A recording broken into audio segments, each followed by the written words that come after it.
আসসালামু আলাইকুম প্রিয় শিক্ষার্থী বন্ধুরা, ইসলামের ইতিহাস ও সংস্কৃতি ইতিমধ্যে আমি 3টা অধ্যায়ের এমসিকিউ আপলোড করেছি।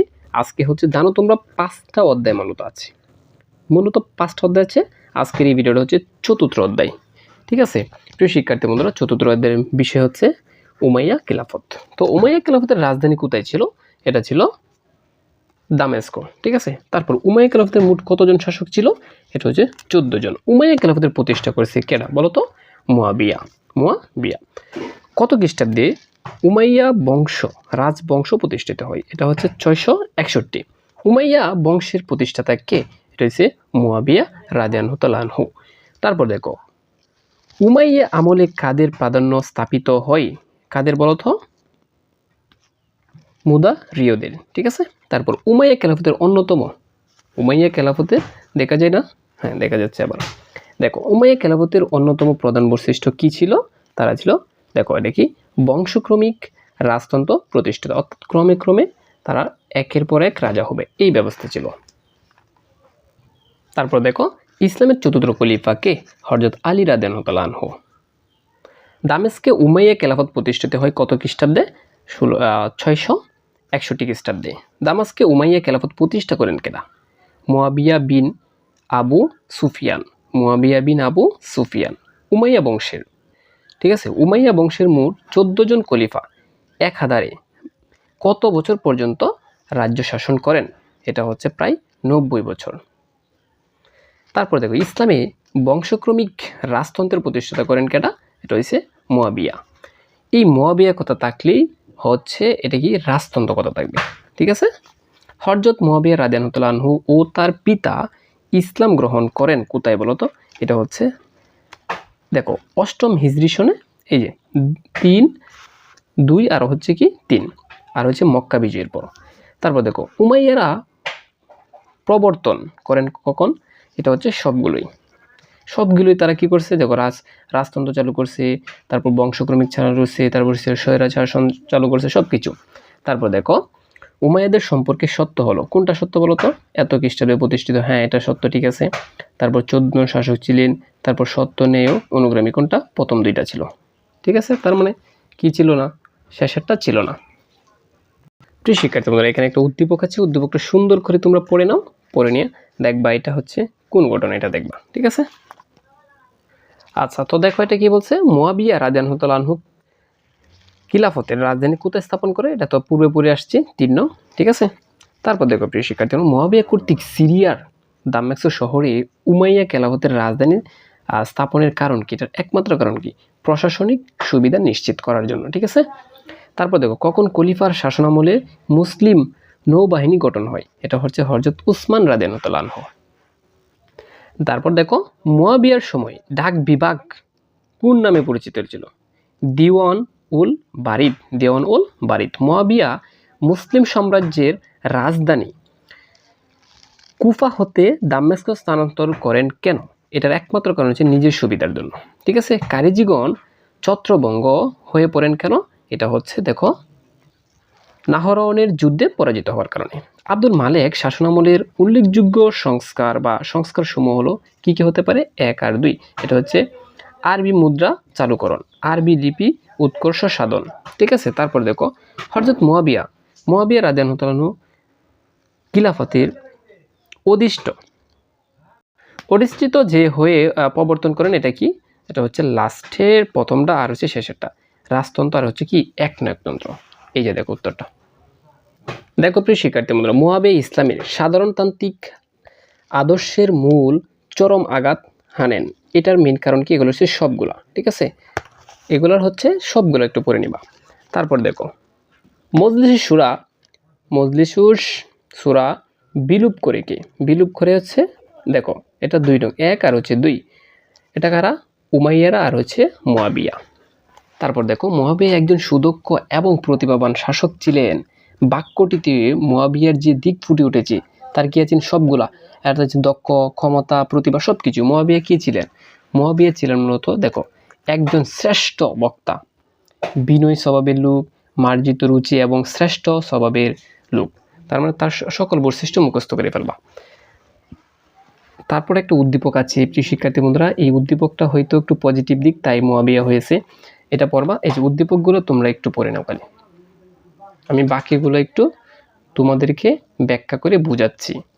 আরেকটা কি আছে দেখো, উদ্দীপক আছে এখানে, দেখছো?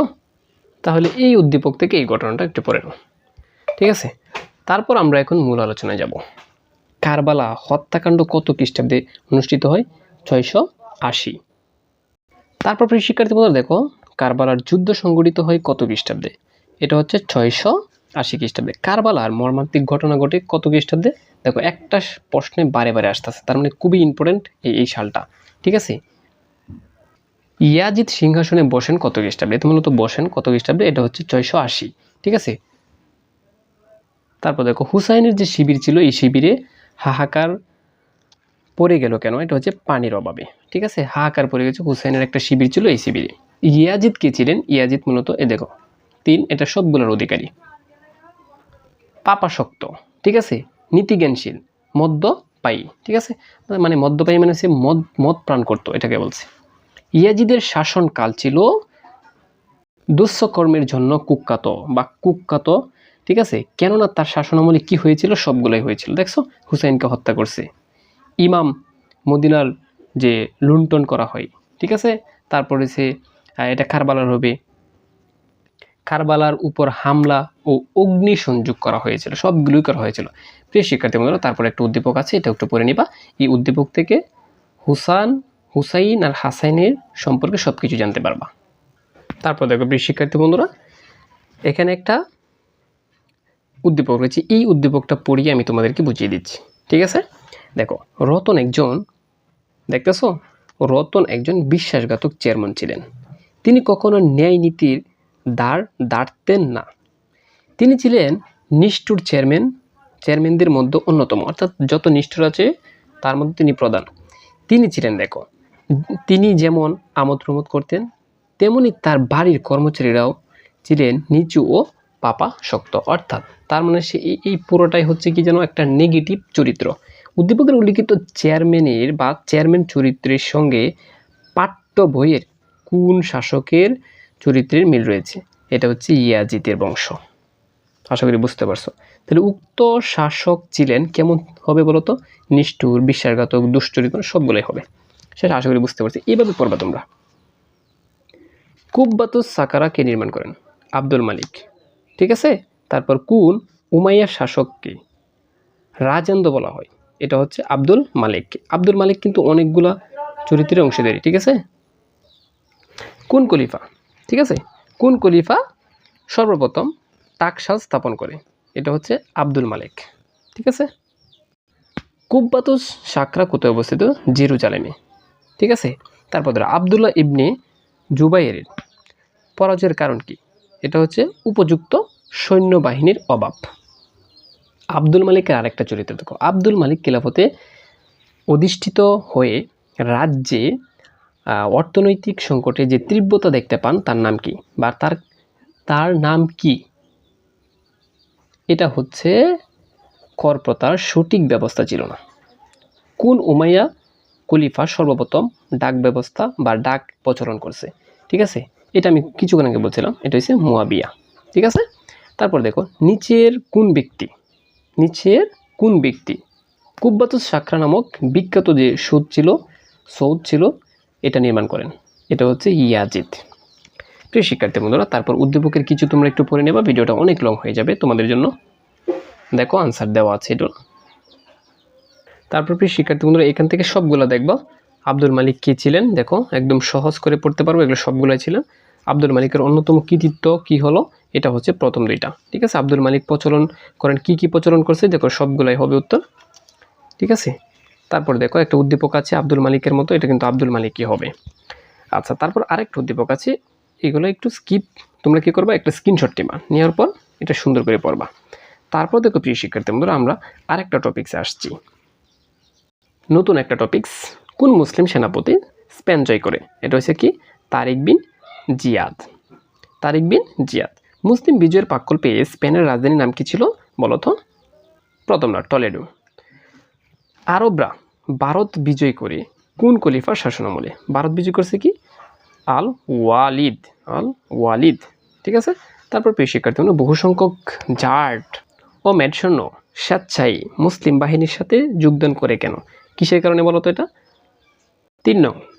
ঠিক আছে, 3 নং রাজা দাহিরের অত্যাচারে জর্জরিত হয়েছিল বলে। তারপর প্রিয় শিক্ষার্থী বন্ধুরা দেখো, সিন্ধু বিজিতা বা যে জয় করেছে মোহাম্মদ বিন কাসিম কিভাবে প্রাণ হারান, এটা খুব ইম্পর্টেন্ট। খলিফা কর্তৃক সন্দেহভাজন হয়ে নৃশংসভাবে। ঠিক আছে, তারপর দেখো এটা পড়ে নিবা, সবগুলো উদ্যোগে দেখো এখানে বোর্ডে আসছে কিন্তু। ঠিক আছে, এখান থেকে সবগুলো পড়বা, এই যে দেখিয়ে দিচ্ছি। তারপর দেখো মুসলমানদের স্পেন বিজয়ের ফলে কি হয়েছিল, এটা পড়বা। মুসলমানদের আক্রমণের প্রাকল্পে শাসন ও শাসিতের মধ্যে কি হয়েছিল, এটা পড়বা। মোহাম্মদ বিন কাসিম সিন্ধু বিজয় করছে কবে, এবং এখানে কি কি তথ্য সঠিক আছে, এটা হচ্ছে 712 আর হচ্ছে 12,000 সৈন্য নিয়ে এবং দাহিরকে পরাজিত করে। ঠিক আছে, তারপর আরেকটা উদ্দীপক আছে, এটা পড়বা। তারপর প্রিয় শিক্ষার্থীদের এখানে একটা উদ্দীপক আছে, এটা পড়বো। এই উদ্দীপকটা করবা সম্রাট নেপোলিয়ন। আচ্ছা, তো এটা কিসের পতন? ওয়ালিদ। তারপর এটা শাসক ছিল বা শাসক কাজের ফলে কি হয়েছিল, পতন 2টা। এখন আমরা নতুন টপিক্সে চলে আসছি, ওমর বিন আব্দুল আজিজ সম্পর্কে। দেখো, কারিজিরা কোন উমাইয়া খলিফাকে বৈধ বলে গণ্য করেন? এটা হচ্ছে ওমর বিন আব্দুল আজিজ। কোন খলিফাকে উমাইয়া সাধু বলা হয়? এটা হচ্ছে ওমর বিন আজিজ, অর্থাৎ আব্দুল আজিজ থাকলেই হবে। উমাইয়া সাম্রাজ্যের সাধু পুরুষকে? এটা হচ্ছে ওমর বিন আব্দুল আজিজ। আশীর্বাদের চাবি বলা হয় কোন উমাইয়া খলিফাকে? এটা হচ্ছে সুলাইমান, অর্থাৎ 3 নং। ঠিক আছে, উমর বিন আব্দুল আজিজ দ্বিতীয় উমর বলা হয় কেন? তাকে দ্বিতীয় উমর বলা হয় একটা কারণে, কারণ তিনি উমরের মতো, ঠিক আছে, সর্বত্যাগী কি ছিল? রাজর্ষি ছিলেন, অর্থাৎ উমরের দ্বিতীয় ভূমিকা পালন করতে তিনি। উমর বিন আব্দুল আজিজ পঞ্চম খলিফা বলার যতদূর কারণ তিনি, এগুলো সবগুলো একটু পড়ে নিবা, বহুপদী প্রশ্ন। ঠিক আছে, এগুলো প্রত্যেকটা তোমরা একটু পড়ে নেবা। দেখো প্রিয় শিক্ষার্থী বন্ধুরা, আর মাত্র কয়েকটা এমসিকিউ আছে এই অধ্যায় থেকে, একটু ভালো করে দেখে নাও। এই যে উদ্দীপক অনুযায়ী এটা পড়ে নিবা উদ্দীপকগুলো। এখন দেখো, উমাইয়া বংশের সর্বশেষ কর্মদক্ষ খলিফা কে? হিশাম। দ্বিতীয় ওয়াজিদকে উপাধি দেওয়া হয়, দ্বিতীয় ইয়াজিদকে উপাধি দেওয়া হয়। কি কি উপাধি দিয়েছেন? এটা হচ্ছে 1 আর 3। ঠিক আছে, অমিত ব্যয়ী, তিনি ব্যয়টা কম করতো। অমিত ব্যয়ী উমাইয়ার সন্তান। তারপর হচ্ছে ওয়াদার্মিক স্বৈরচারী শাসক। খলিফা হিশাম কি অধিকারী ছিলেন? ধার্মিক, সুপণ্ডিত আর হচ্ছে বিদ্রোহশাহী। হিশামের চরিত্রের মহৎ গুণ ছিল সবগুলাই। ঠিক আছে, দেখছো। এখন হচ্ছে উদ্দীপকটা পড়বা, তোমার কাজ উদ্দীপকটা করে একটা স্ক্রিনশট নিয়ে এগুলো পড়বা। না পারলে আমাকে জাস্ট বলবা কমেন্ট বক্সে। একদম শেষ পর্যায়ে চলে আসছি আমরা। উমাইয়া যুগের সর্বশেষ খলিফা কে ছিলেন? দ্বিতীয় মারওয়ান। উমাইয়া যুগের সর্বশেষ খলিফা কে ছিলেন? দ্বিতীয় মারওয়ান। দেখো কতবার আসছে। উমাইয়া খেলাফতের মোট খলিফা ছিল কতজন? আমি পূর্বেই পড়েছি, এটা হচ্ছে 14 জন। কোন আন্দোলনের মাধ্যমে উমাইয়া খেলাফতের পতন ঘটে? ঠিক আছে, কোনটার মাধ্যমে বলতো? আব্বাসী আন্দোলনের মাধ্যমে। আমরা পরবর্তী পাঠ নিয়ে আসবো আব্বাসী আন্দোলন সম্পর্কে। ঠিক আছে, তো প্রিয় শিক্ষার্থী বন্ধুরা, যেগুলো ছিল তোমরা একটু দেখে নাও, যেহেতু ভিডিওটা অনেক লং হয়ে গেছে। আর বলে রাখি, তোমাদের জন্য যে সাজেশন দিয়েছি এখান থেকে প্রায় 100% কমন পড়তে পারে যদি তুমি ব্যাখ্যা সহ পড়ো। এখন কথা হচ্ছে, স্যার আমি কি এটি ছাড়া পড়বো না? তুমি যেগুলো পারো পড়বে, এগুলো তো পড়বাই, কিন্তু আমারগুলো পড়ে যাবে 100%। পড়বাই এগুলো। ঠিক আছে, আরেকটা অধ্যায় আছে, এগুলো ভিডিও নিয়ে আসবো। আর যদি তোমরা মনে করো যে স্যার আমরা এমসিকিউ পড়েছি, এখন আমরা আর কি সৃজনশীল দেন, আমি সৃজনশীল আর জ্ঞানমূলক দিব। তোমাদের রেসপন্স যদি বাড়ে, এই ভিডিওর কমেন্টে যদি 100 কমেন্ট হয়, ঠিক আছে, 100 বেশি না, তাহলে তোমাদেরকে আমি সৃজনশীল এবং জ্ঞানমূলক অনুধাবন এগুলো দিব।